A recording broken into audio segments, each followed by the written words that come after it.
សាហាវមិនធម្មតាលោកចៅប្រើពេលត្រឹមតែ2ថ្ងៃគាត់បន្ទប់ប្រជាពលរដ្ឋដែលគាត់នៅផ្ទះជួលរហូតដល់10បន្ទប់ប៉ុន្តែម្ចាស់ផ្ទះបានលើកឡើងថាប្រសិនបើមិនចង់ឲ្យចៅធ្វើការគាត់សុំដោសោអាប្រភេទថ្លៃទៅកុំប្រើសោប្រភេទអន់ពេកហើយគាត់ជាអ្នករោងចក្រគាត់ជាអ្នកកម្មករសំណង់តើគាត់មានថវិកាណាទិញសោមួយ$100 មួយ$50បងប្អូនប្រិមិត្តបងប្អូននេះជាសោដែលជនសង្ស័យបានធ្វើការគោះណាហើយគោះនឹងដៃរហ័សលឿនទៀតមិនដឹងថាតើគាត់ជារាសមាជចំនួនទីប្រមាណទេបានតែដេញធ្វើការគោះរហ័សបែបហ្នឹងត្រឹមតែរយៈពេល2ថ្ងៃលេងគាត់បានចូលប្រមាណ7-20បន្ទប់ទៅហើយនៅពេលដែលគេគោះបន្ទប់បាញ់ហើយបាញ់បើកទ្វារខ្វាក់មកបាត់អីខ្លះបាត់ដង្ហាល2បងដង្ហាលតំទិញ2ថ្ងៃអស់70រៀលហើយឆ្នាំងបាយភ្លើងមួយលើខ្ញុំតំទិញលោកអត់ប្រើទេហើយលុយ50,000ញាត់ជ្រូកនឹងវាយកទាំងជ្រូកទៅទៀតយកទាំងជ្រូកទៅចាយកទៅទាំងអស់បងប្អូននេះសិតតែអ្នកបានហើយបងបាត់អីមិញបងបាត់អីនាឡិកាទូរស័ព្ទលីអូអាវណុកពុនអញ្ចឹងហើយចុះបងបាត់អីអត់ទេចាក់ផ្ទះហ្នឹងយីហើយតែចាក់នឹងគ្រឿងស្វឹងហើយយកអងស្អី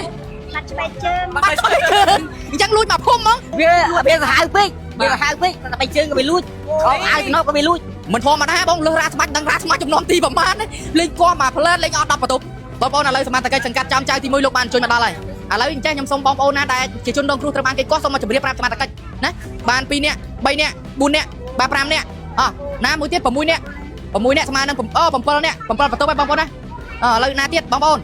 បាន7នាក់អញ្ចឹងស្មើនឹង7បន្ទប់ហើយណាបងស្រីណាទៀតបងប្រុសណាទៀតបាទជម្រាបជូនសមាជិកឲ្យលោកបានដឹងដើម្បីលោកធ្វើការបន្តស៊ើបសួរឲ្យបងប្អូននេះបន្ទប់អស់នេះហើយគឺជាបន្ទប់ដែលជនសង្ស័យបានធ្វើសកម្មភាពគោះណែបងប្អូនឲ្យយើងចូលមកមួយសមាជិកណាដោយច្រើនមែនតើបងប្អូននេះជាប់ប្រណិតតែម្ដងបាទ7តចូលចិត្ត20បន្ទប់ហើយជុំគាត់តែមកប្លុកហ្នឹងគឺគាត់បន្ទប់20ហើយវាគោះជួនគ្នាមកសមាញ់គាត់3ថ្ងៃគាត់7ហ្នឹងហើយអញ្ចឹងមានថាម្សិលមិញគាត់3បន្ទប់ថ្ងៃគាត់7ទៀតហ្នឹងហើយបាយច្បាស់ថាគេគាត់មិនមែនលេងសើខ្លួនឯងមិនលេះទេសើណាលេះខ្លួនឯងហ្នឹងហើយបាត់ទ្រព្យសម្បត្តិអីខ្លះបាត់លុយអស់30,000ហើយបាត់របស់របរមួយកណ្ដោទៀតអញ្ចឹងតដាក់ភាពបណ្ដឹងនៅដាក់ទៅឲ្យម្ចាស់ផ្ទះជួគេថាទិញសោអត់ថ្លៃចាក់ទៅគេថាទិញសោចាក់អត់ថ្លៃចាក់ទៅចាស់ផ្ទះថាមកពីកំហុសយើងទិញសោចាក់ថោកពេកសោថោកពេកប៉ុន្តែបងកន្លែងត្រង់ចំណុចនេះមុននឹងយើងចូលទៅនៅផ្ទះជួលគេតែងតែប្រាប់យើងថារាល់ការបាត់បង់សម្ភារៈគេឲ្យយើងទទួលខុសត្រូវខ្លួនឯងមិនអញ្ចឹងណាអញ្ចឹងបងមិនអាចដាក់បន្ទុកទៅលើគាត់ទាំងស្រុងទេគាត់ថាបងដាក់ពាក្យបណ្ដឹងឲ្យសមត្ថកិច្ចគាត់ថាជួយទេគាត់ថាជួយបងអាចជួយមនោស្រ័យទៅគាត់ថាអត់ដឹងទេទិញអសអត់ថ្លៃចាក់ទៅឲ្យរបស់បងតែថាខ្លួនឯងខ្ញុំមានពេលថាថាល្ងាចចូលបលំចេញល្ងាចចូលហ្នឹងខ្ញុំធ្វើការរោងចក្រអញ្ចឹងសិតតែបងប្អូនការងាររោងចក្រការងារសំណង់អីផ្សេងៗនេះគ្នាហ្នឹងបងប្អូនឥឡូវឃើញថាគាត់បានបាត់ហើយដោយសារតែចៅបានធ្វើការមកធ្វើការគោះផ្ទះគាត់ណាហើយនេះជាសោដែលបានធ្វើការមកគោះហើយម្សិលមិញបាត់គោះបាន3បន្ទប់ថ្ងៃនេះលេងគោះបានតែគេហៅថា7បន្ទប់ឥឡូវចេះខ្ញុំណែនាំបងប្អូនទៅដាក់ពាក្យបណ្ដឹងសិនណាបងប្អូនអ្នកណាដែលជាម្ចាស់សម័យខ្លួនចូលរងគ្រោះសូមទៅដាក់ពាក្យបណ្ដឹងសិនទៅអីការដាក់ទេជឿបាច់ដាក់ទៅបើចាស់ផ្ទះជួលទៅមានតែរើចេញទៅបើគេមកជឿពីបណ្ដឹងអីទេតែគាត់ថាស្នើសូមម្ចាស់ផ្ទះឲ្យមានការទទួលខុសត្រូវឬក៏តទៅមុខទៀតឲ្យគាត់រត់ទៅតាមរឿងហ្នឹងហេតុចាឥឡូវបងបាត់ប៉ុណ្ណឹងបងអត់ចង់ដាក់ពាក្យបណ្ដឹងឲ្យចាប់ជនសង្ស័យតែគាត់ទេបងចង់ទទូចឲ្យធ្វើម៉េចឲ្យគាត់រត់បន្តឹងនៃច្បាប់ចេញចូលទម្លាប់ទម្លាប់ចាអញ្ចឹងណាឥឡូវសិតទាំងតែជាបងប្អូនឥឡូវបានឥឡូវសរុបជារួមទៅគឺបាត់អស់ប្រហែលបន្ទប់ហើយគាត់ហ្នឹងច្រើនមកជួលខាង10បន្ទប់ជាងហើយជួលខាងនោះលើគេបាន4 5ជួលនេះ6 7ទៀតហើយមួយទឹកគាត់ចង់រកថ្ងៃហ្នឹងហ្នឹងហើយ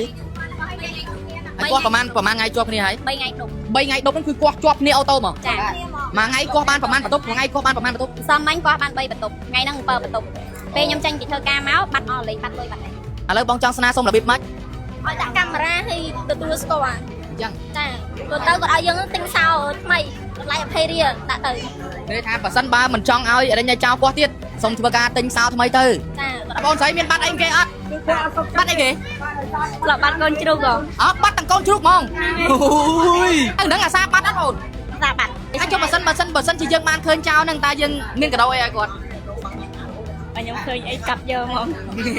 វាមែនបងប្អូនជាទីមេត្រីខ្ញុំសូមសរុបជារួមមកវិញជុំវិញនឹងករណីនេះមានន័យថាជនសង្ស័យមិនដឹងថាគាត់មកពីណាទេយើងអត់ស្គាល់មុខទេព្រោះគាត់បានមកធ្វើការគោះបន្ទប់ទៅលើបងប្អូនប្រជាពលរដ្ឋដែលជាកម្មកររោងចក្រនិងអ្នកធ្វើសំណង់អីផ្សេងៗដែលគាត់នៅតែជួលមកកន្លែងហើយការគោះនេះគឺត្រឹមតែរយៈពេល2ថ្ងៃទេបានធ្វើការគោះបានរហូតដល់10បន្ទប់ជាងជិត20បន្ទប់ហ្នឹងហើយនេះជាសោដែលគាត់បានធ្វើការគោះណាហើយនៅពេលដែលគោះទៅគឺយកទ្រព្យសម្បត្តិទាំងអស់អីក៏អត់លើកលែងដែរសម្បីតែឆ្នាំងបាយក៏អាចទំនាប់ជើងអត់តែរបស់ណាដែលមានតម្លៃមកល្មមហើយកូនជ្រូកហ្នឹងគឺអត់មានបបែកយកតែលុយទេគឺលើកទាំងកូនជ្រូកទៅស្ទាល់តែម្ដងបងប្អូនជាទីមេត្រីករណីនេះគឺបានកើតឡើងនៅម្លុកផ្ទះជួលមកកន្លែងទល់មុខនឹងកន្លែងអគ្គិសនីចិត្តនឹងអាស័យផ្អែមនៅក្នុងសង្កាត់ចំចៅទី1ខណ្ឌពោធិ៍សែនជ័យរាជភ្នំពេញជាក់ស្ដែងសមត្ថកិច្ចលោកបានមកដល់កន្លែងទីតាំងកើតហេតុហើយក៏កំពុងតែធ្វើការសាកសួរទៅលើម្ចាស់ផ្ទះដែលត្រូវបានជនសង្ស័យធ្វើការគោះណាថាតើគាត់ត្រូវបន្តនីតិវិធីបែបណាសាកសួរបែបណាហើយជួយគាត់ដោយរបៀបម៉េចសមត្ថកិច្ចលោកនឹងធ្វើការបន្តតាមជំនាញនៃនីតិវិធីនៃច្បាប់ផងដែរបងប្អូនជាទីមេត្រីជុំវិញនឹងព័ត៌មាននេះខ្ញុំបាទមានសារមករហ័សបៃត្រង់មិនមានអ្វីច្រើនទេគ្រាន់តែចង់ជម្រាបជូនដល់ពុកម៉ែបងប្អូនឲ្យបានដឹងនិងជ្រាបពីព័ត៌មានតែប៉ុណ្ណេះប្រសិនបើមានអ្វីបន្ថែមជុំវិញនឹងព័ត៌មាននេះខ្ញុំបាទនឹងធ្វើការអាប់ដេតក៏ជារាយការណ៍ព័ត៌មានជូនដល់ពុកម៉ែបងប្អូនឲ្យបានដឹងនិងជ្រាបជាបន្តទៀតខ្ញុំបាទមានសារមករហ័សបៃត្រង់សូមអរគុណនិងសូមគោរពលាជួបគ្នាជាមួយខ្ញុំបាទមានសារនៅព័ត៌មានបន្តសូមអរគុណ